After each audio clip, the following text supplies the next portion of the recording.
Hello बच्चों, मेरा नाम है वैभव राज सिंह और मैं आपको मैथमेटिक्स पढ़ाऊंगा। मैं पिछले 3 साल से मैथ्स पढ़ा रहा हूँ। अवंती लर्निंग सेंटर में अभी मैं मैथ्स पढ़ा रहा हूँ। तो बेसिकली मैथ्स के बारे में हम अगर बात करें तो देखो, हमें 4 सेक्शन में पूरी मैथमेटिक्स हमारी डिवाइड होती है। जैसे कि पहला सेक्शन होता है ट्रिग्नोमेट्री, ठीक है, ट्रिग्नोमेट्री। दूसरा सेक्शन क्या होगा हमारा? दूसरा सेक्शन होगा हमारा कोऑर्डिनेट ज्योमेट्री, ठीक है, कोऑर्डिनेट जियोमेट्री। तीसरा सेक्शन हमारा क्या होगा? कैलकुलस। और चौथा सेक्शन हमारा क्या होगा? अलजेब्रा, ठीक है। तो ये हमारे 4 सेक्शंस होते हैं मैथमेटिक्स में। और जैसा कि हम जानते हैं हमारे जेईई मेंस का एग्जाम अभी होने वाला है, तो उसके लिए फिर अभी हम अपनी मैथमेटिक्स की तैयारी स्ट्रांग करते हैं, क्योंकि मैथ्स बहुत अलग तरह से पढ़ने की ज़रूरत होती है, क्योंकि मैथमेटिक्स हमें ठोस नंबर देके जाती है। मतलब जितना हम करेंगे उतना हमें मिलेगा, ठीक है।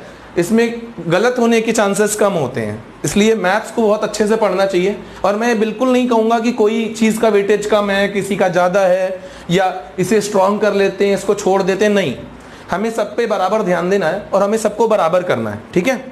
अभी जैसे कि हम देख सकते हैं कि कोऑर्डिनेट हो गया तुम्हारा, तो कोऑर्डिनेट में straight line, circle, parabola, ellipse, hyperbola, ये टॉपिक्स आते हैं। कैलकुलस में आपका फंक्शन से शुरू होता है, फंक्शन, फिर limit, continuity, differentiability, application of derivative, indefinite, definite, ये सारे टॉपिक्स आते हैं। अलजेब्रा में भी बहुत सारे टॉपिक्स हैं। ट्रिग्नोमेट्री तो आप जानते ही हैं, फेमिलियर हैं पहले से, क्योंकि वो क्लास 10th में भी आपको पढ़ाई जाती है, ठीक है। तो बेसिकली हम करेंगे क्या? हम कोई टॉपिक लेंगे, उसका क्विक रिवीजन करेंगे, उसके कॉन्सेप्ट्स का, और फिर उस पर पूछे गए बहुत अच्छे सवाल लगाएंगे। जो जेईई ने कुछ अच्छे क्वेश्चंस पूछे हैं वो करेंगे, और उसके बाद उन पर जो क्वेश्चंस अच्छे बन सकते हैं या जो पेपर में आ सकते हैं, हम वो क्वेश्चंस करेंगे, ठीक है। तो जैसे कि एक क्वेश्चन देख लेते हैं हम, ये जेईई का ही पूछा हुआ क्वेश्चन है, देखते हैं। जैसे फंक्शन का क्वेश्चन है 2 sin t is equal to 1 - 2x plus 5x square upon 3x square minus 2x minus 1, ठीक है, यही क्वेश्चन था। Comma t belongs to, question में मेंशन्ड है, क्लोज्ड इंटरवल -π/2 से π/2। अब क्वेश्चन पूछ क्या रहा है हमसे? Find the range of values of t satisfying the above relation. Find the range of values of t, ठीक है। ये क्वेश्चन आया है 2005 में, 2 मार्क्स का क्वेश्चन था ये, ठीक है। तो हम इसको कैसे करेंगे हम देखते हैं, ठीक है। अभी हम इसको इरेज करते हैं पहले,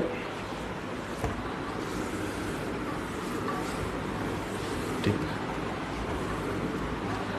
अभी हम देखते हैं, जैसे हम इसको देख लेते हैं कि इस इधर साइड जो हमारा LHS है, इसको हम थोड़ी देर के लिए y मान लेते हैं, ठीक है, y। इसको क्या कहेंगे? 1 - 2x plus 5x square upon 3x square minus 2x minus 1, ठीक है। अब इधर ले जाते हैं हम, क्या आ जाएगा? x स्क्वायर कॉमन रखेंगे, क्या मल्टीप्लाई होगा? 3y minus 2xy minus y बराबर 1 - 2x प्लस 5x स्क्वायर, ठीक है। अब हम इसको इधर लेके आते हैं, x square common, 3y minus 5, ठीक है, माइनस प्लस x कॉमन आएगा। अब 2x इधर आएगा तो प्लस 2 हो जाएगा, माइनस 2x इधर आएगा प्लस 2 हो जाएगा, 2 minus 2y minus y minus 1 is equal to 0, ठीक है। ये हमारा रिलेशन इक्वेशन बन गई, ठीक। अब हमें पता है कि x belongs to r, question में मेंशन्ड है, ठीक है, कि रियल वैल्यूज ऑफ x हैं, तो x belongs to r। x अगर रियल है तो हमें पता है इसके रूट्स रियल होंगे, और जिस क्वाड्रेटिक के रूट्स रियल होते हैं उसका डिस्क्रिमिनेंट क्या होता है? Greater than equal to 0। तो हम इस क्वाड्रेटिक में कह सकते हैं कि इसका d greater than equal to 0 होगा, ठीक है, ओके। अब हम यहाँ पे आते हैं, अब इसका discriminant greater than equal to 0 करते हैं। 2 - 2y b square minus 4ac minus 4 minus of, ये माइनस y इंटू माइनस 1, इसका माइनस बाहर लेंगे, ऐसे रख लेते हैं पहले, कंफ्यूज ना हो आप, इंटू 3y माइनस 5, ठीक है। ये क्या होगा? ग्रेटर देन इक्वल टू 0, ठीक है। अब इसको और लेते हैं, 4 plus 4y square minus 8y, ठीक है, माइनस 4 बाहर रखते हैं, ठीक है, माइनस, इसका माइनस कॉमन ले लेंगे तो क्या आ जाएगा, y प्लस 1 ब्रैकेट में क्या आ जाएगा 3y माइनस 5 क्या आ जाएगा ग्रेटर देन इक्वल टू 0। ठीक है, 4 इस इक्वेशन से भी कॉमन लेते हैं और पूरी इनइक्वालिटी से 4 हटा देते हैं। तो 4 इस इक्वेशन से भी कॉमन ले लेंगे, पूरी इनइक्वालिटी से ही 4 हटा लेते हैं तो क्या आ जाएगा y square minus 2y plus 1 यहाँ पे आएगा। ठीक है, y स्क्वायर 4 प्लस यहाँ पे क्या था माइनस 4, यहाँ पे प्लस 4 और आएगा। ठीक है, और यहाँ पे माइनस 4 रहेगा। ठीक है, जहाँ प्लस 4 रहेगा। ठीक है, ये अलग अलग है। अब इसको अलग कर लिया, प्लस ये वाला जो आएगा ये क्या आएगा y plus 1 into 3y minus 5। ठीक, ग्रेटर देन इक्वल टू 0। अभी मिटा देते हैं इसको नीचे वाले को। ये देख लीजिए यहाँ पे हमारा क्या है 2 sin t। हमने y किसको माना था 2 sin t को, ये याद रखिएगा। ठीक है, हमने y माना है, y इज इक्वल टू क्या है 2 sin t, और t कहाँ से कहाँ तक गिवन है क्वेश्चन में, हमें क्वेश्चन में गिवन है t belongs to close interval minus π/2 से π/2। ये इन्फॉर्मेशन हमारे काम की है। ठीक है, अब आ जाते हैं हम, अब इसको सॉल्व करते हैं। देखिए क्या बनेगा यहाँ से, y square minus 2y plus 1, y square minus 2y plus 1। ठीक, उसके बाद क्या होगा माइनस माइनस माइनस प्लस, यहाँ पे आ गया 4, तो 3 प्लस 3y स्क्वायर, यहाँ से क्या है 3y स्क्वायर प्लस 3y और माइनस 5y क्या हो जाएगा कट के माइनस 2y। ठीक है, माइनस 5, ये ग्रेटर देन इक्वल टू 0 होना चाहिए। इसको करेंगे तो क्या आएगा 4y square minus 4y minus 4 greater than और equal to 0, y square minus y minus 1 greater than और इक्वल टू 0। इस इनइक्वालिटी को सॉल्व करेंगे, इसके रूट्स निकालेंगे तो आता है y is equal to minus b 1 plus minus under root b square minus 4ac that is 5 upon 2। ठीक है, ओके। अब y हमारा था क्या 2 sin t, हम y की जगह पे क्या रख सकते हैं 2 sin t, हम y की जगह पे रख देंगे 2 sin t। sin t की वैल्यू क्या आ जाएगी हमारी 1 plus minus root 5 upon 2 into 2 4 आ गया। ठीक है, ये sin t की वैल्यू आ गई।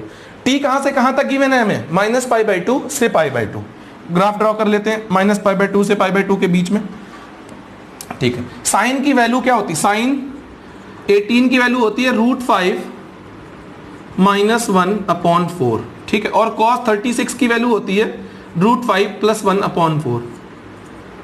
मैं ऐसा मानता हूं कि आपको ये पता होगा, और अगर नहीं पता है तो आप ये चीज याद कर सकते हैं। ठीक है, साइन 18 रूट 5 माइनस 1/4 और cos 36 रूट 5 प्लस 1/4। ठीक है, अब आगे बढ़ते हैं। ये साइन का ग्राफ माइनस π/2 से π/2 के बीच में आ गया। थोड़ा सा ड्राइंग गड़बड़ है, उसको इग्नोर कीजिएगा। ठीक, ये माइनस π/2, ये π/2, ये साइन का ग्राफ है। आगे तो जाएगा ही। अब कुछ बच्चे ऐसा कहेंगे सर इतना क्यों रोक दिया, क्योंकि डोमेन ऐसी है, वरना बेटा अपने मन से तो इन्फिनिटी तक इसको घुमाते रहो, कोई प्रॉब्लम नहीं है। ठीक है, समझ में आ रहा है। अब यहां देखते हैं 1 माइनस रूट 5/4 साइन की वैल्यू यहां से आएगी है। अब इनइक्वालिटी क्या है, पहले हमारी इनइक्वालिटी देखते हैं। y बिलोंग्स टू, इसमें क्या आएगा माइनस ग्रेटर देन का साइन है। ठीक है, तो माइनस इंफिनिटी से 1 माइनस रूट 5/4 यूनियन। ठीक है, यूनियन क्या आ गया 1 प्लस रूट 5/4 से इंफिनिटी। ठीक है, अगर greater than equality inequality solve करेंगे ग्रेटर देन की तो हमें ये मिलेगा। ठीक, अब देखते हैं हम क्या हो रहा है। साइन की वैल्यू 1 माइनस रूट 5/4, ये नेगेटिव है। अब साइन रूट 5 माइनस 1/4 होता है कब 18 डिग्री पे, तो 1 माइनस रूट 5/4 माइनस अगर कॉमन लेंगे तो क्या आएगा रूट 5 माइनस 1/4 आ जाएगा इसमें से। इसका मतलब ये साइन माइनस 18 की वैल्यू है। 18 को अगर हम पाई के फॉर्म में लिखते हैं तो हम क्या लिख सकते हैं, हम लिख सकते हैं π/10। ठीक है, तो ये माइनस π/2 से कहां आएगा देखते हैं, ये आएगा माइनस π/10 तक। ठीक है, माइनस π/10, फिर रूट 5 माइनस 1/4, cos 36 की वैल्यू रूट 5 प्लस 1/4 होती है। इसका मतलब किसकी वैल्यू है ये, cos 36 को हम क्या लिख सकते हैं साइन 54। तो साइन 50 क्यों, क्योंकि अरे ये तो पढ़ा होगा आपने, cos 90 sine 90 minus theta cos theta होता है, तो cos 36 को लिख सकते हो cos ऑफ 90 माइनस 54 है ना, बराबर रूट 5 प्लस 1/4। अब ये cos 90 माइनस थीटा क्या हो जाएगा साइन थीटा, तो साइन 54 की वैल्यू क्या हो जाएगी रूट 5 प्लस 1/4। ठीक है, तो ये साइन 54 की, तो ये 54 डिग्री। 54 को अगर हम पाई के फॉर्म में लिखते हैं 18 डिग्री कितना होता है हमारा π/10, तो 54 क्या होगा 3π/10। तो हमारा कहां से कहां तक जाएगा, ये एक सॉल्यूशन था, और दूसरा सॉल्यूशन y 2 sin t है। sin t की मैक्सिमम वैल्यू 1 होती है, तो y -2 से 2 जाता है, तो दूसरा इसका इंटरसेक्शन किससे लेंगे, y बिलोंग्स टू -2 से 2। ठीक है, ओके। तो वह यहां से आ गया। अब देख लेना, ये हमारा सॉल्यूशन हो गया, क्योंकि साइन है ना, साइन की वैल्यू कहां से कहां तक घूम रही है ये।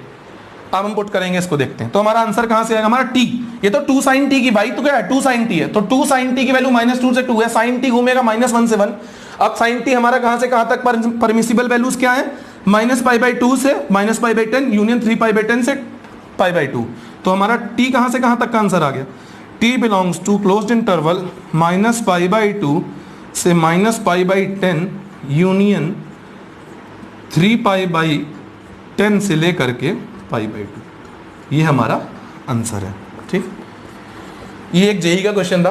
तो ऐसे बहुत सारे क्वेश्चंस हैं जो हम लेके आएंगे, और बहुत अच्छे अच्छे लेवल के क्वेश्चंस लेके आएंगे। ठीक है, तो अभी ये तो एक क्वेश्चन हो गया, और एक क्वेश्चन देखना चाहेंगे, चलिए देखते हैं। अभी ये क्लियर है ना, ठीक है, तो हम आगे बढ़े। हाँ, इसको मिटाते हैं हम फिर।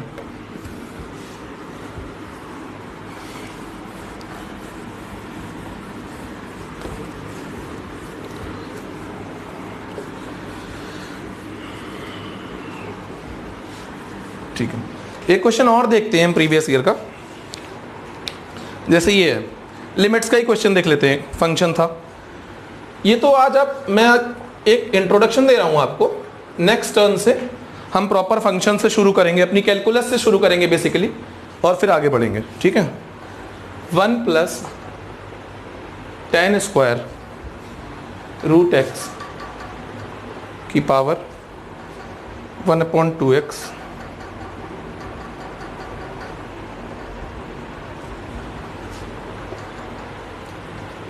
देखिए। अब देखिए क्या है ये बहुत आसान क्वेश्चन है।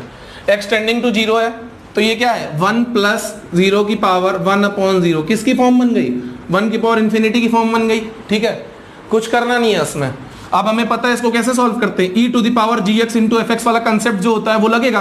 तो क्या आ जाएगा, e⁻1/2x × 1 + tan²x √x -1, 1 से 1 गया, tan² √x, limit x tending to क्या है 0+, कोई दिक्कत नहीं। e⁻, अब देखिए tan² √x है, मतलब tan ऑफ √x का होल स्क्वायर है। इसको क्या करेंगे, अगर x को इसके अंदर, x को लिख सकते हैं √x का होल स्क्वायर, और उसको इसके अंदर भेज दिया, क्योंकि बाहर निकलेगा तो √x का होल स्क्वायर बनेगा x, जो कि पहले से डिवाइड में 1/2। आंसर क्या आ जाएगा इसका, लिमिट x टेंडिंग टू 0 पे tan x/x क्या होता है 1 होता है। आंसर क्या आ जाएगा e⁻1/2। ये तो बहुत इजी क्वेश्चन था, मतलब बहुत ही ज्यादा इजी क्वेश्चन था, फ्री के नंबर हैं। तो चलिए आगे मिटाते हैं, एक और क्वेश्चन अच्छा सा देखते हैं। ठीक है, चलिए, limit x tending to 0 1 + x × log 1 + b² log of 1 + b² की पावर 1/x बराबर 2b sin² थीटा। ठीक है, where b is positive, question में गिवन है। तो हमें बताना है कि थीटा बिलोंग्स टू, क्वेश्चन में ये भी गिवन है कि थीटा जो है वो हमारा -π से π है, -π पे ओपन है और π पर क्लोज्ड है। ठीक है, देन वैल्यू ऑफ थीटा। अब इसको भी बहुत आसानी से कर सकते हैं हम। देखिए x टेंडिंग टू 0 पे, ये कुछ भी हो, x 0 इससे मल्टीप्लाई होगा तो ये वाला टर्म 0 हो जाएगा। तो ये 1 + 0 टेंडिंग टू 0 + 0 आ जाएगा टेंडिंग टू 0, और पावर 1/0 टेंडिंग टू 0 यहां से है, तो ये क्या आ गया 1 की पावर इन्फिनिटी का फॉर्म है ये। और उसको कैसे सॉल्व करते हैं हमें पता है, ये सब हम डिटेल में देखेंगे। अभी जस्ट मैं आपको इंट्रोडक्शन दे रहा हूं कि कैसे क्वेश्चंस जेई पूछती है कैलकुलस के। ठीक है, अब इसको देख लेते हैं हम कैसे करेंगे। e⁻1 + x log of 1 + b² -1 whole to the power क्या 1/x वैसे का वैसे ही। ठीक है, 1 से 1 कैंसिल, ठीक है, x से x कैंसिल, क्या आ जाएगा e⁻ log ऑफ 1 + b²। ठीक, okay, e⁻ log of 1 + b²। अब ये e से log है तो नीचे आ जाएगा सीधे सीधे, ये हमारे इधर से क्या आ गया 1 + b²। उधर से क्या लिखा हुआ है ये किसके बराबर हो जाएगा हमारा 2b sin² थीटा के। अब यहां पर देखिएगा एक बहुत प्यारी सी चीज लगेगी, मतलब वैसे तो आप कुछ बच्चे इस क्वेश्चन को ऑप्शन पुट करके भी कर लेते हैं, बट एक बहुत इंपॉर्टेंट सी चीज है कि मतलब उसने ट्रिग्नोमेट्री में आपकी एक ऐसी प्रॉपर्टी लगाई है जो आपको ध्यान देना चाहिए। ठीक है, अब इसको 2b से हम डिवाइड कर देंगे। ठीक है, तो 1 plus B square upon 2b is equal to sine square theta. और हम ये सब जानते हैं कि साइन थीटा -1 to 1 घूमता है अगर, तो साइन स्क्वायर थीटा कहां से कहां तक घूमता है, 0 to 1। तो ये कहां से कहां तक जा सकता है, 0 से 1 जा सकता है, ठीक है। 1 plus B square upon 2b, इसको तोड़ते हैं तो डिवाइड करेंगे तो 1 upon B plus B upon 2। ये अब b पॉजिटिव है, क्वेश्चन में गिवन है, और हमें यह भी पता है कि x प्लस 1 अपॉन x, अगर x पॉजिटिव होता है तो इसकी मिनिमम वैल्यू क्या होती है, 2। अब कुछ बच्चे पूछेंगे सर ये कैसे आ गया, तो एक प्रॉपर्टी पढ़ी होगी हमने, am is always greater than और इक्वल टू gm। वहां पे हम दो टर्म ले लेते हैं x, एक ले लेते हैं x, दूसरी ले लेते हैं 1 अपॉन x। तो x प्लस 1 अपॉन x का am क्या हो गया, x plus 1 upon x upon 2 greater than और equal to gm under root of x into 1 upon x, क्या आ गया 1। तो x plus 1 upon x will always be greater than और इक्वल टू 2, ठीक है। अब देखना मजेदार चीज, अब ये 2 से डिवाइड होगा तो ये ऑलवेज ग्रेटर देन और इक्वल टू क्या होगा 1, ठीक। अब देखिएगा हमारा जो LHS है 1 plus B square upon 2b, ये ऑलवेज ग्रेटर देन और इक्वल टू 1 है, और हमारा जो RHS है वो हमारा लेस देन और इक्वल टू 1 है। तो दोनों को सॉल्यूशन देने के लिए एक इक्वलिटी कहां पर एग्जिस्ट करेगी, सिर्फ 1 पे एग्जिस्ट कर सकती है, और कोई वैल्यू ही नहीं है जिस पर ये दोनों इक्वल हो। तो ऐसा केवल तब पॉसिबल है जब साइन थीटा 1 हो जाए, है ना। अब साइन थीटा को 1 होने के लिए थीटा को क्या होना पड़ेगा, π/2, ठीक। अब साइन स्क्वायर थीटा है, और थीटा क्वेश्चन में गिवन था -π ओपन से π क्लोज्ड, ठीक है। इसके बीच में साइन थीटा 1 कब कब होगा, -π/2 और π/2। तो थीटा के दो आंसर आ जाएंगे, क्या आ जाएगा, +-π/2। ये हमारा आंसर था। ये एक इंट्रोडक्टरी क्लास थी। नेक्स्ट टर्न से हम बहुत हंसी मजाक भी करेंगे और अच्छे से पढ़ेंगे, और हम कैलकुलस से स्टार्ट करेंगे, उसके बाद फिर और ब्रांचेस में धीमे धीमे एंटर करेंगे बेसिकली। तो अभी कुछ प्रीवियस ईयर के क्वेश्चंस और अच्छे क्वेश्चंस लेकर के आऊंगा मैं आपके सामने। तब तक के लिए घर पे रहिए और अपना ख्याल रखिए।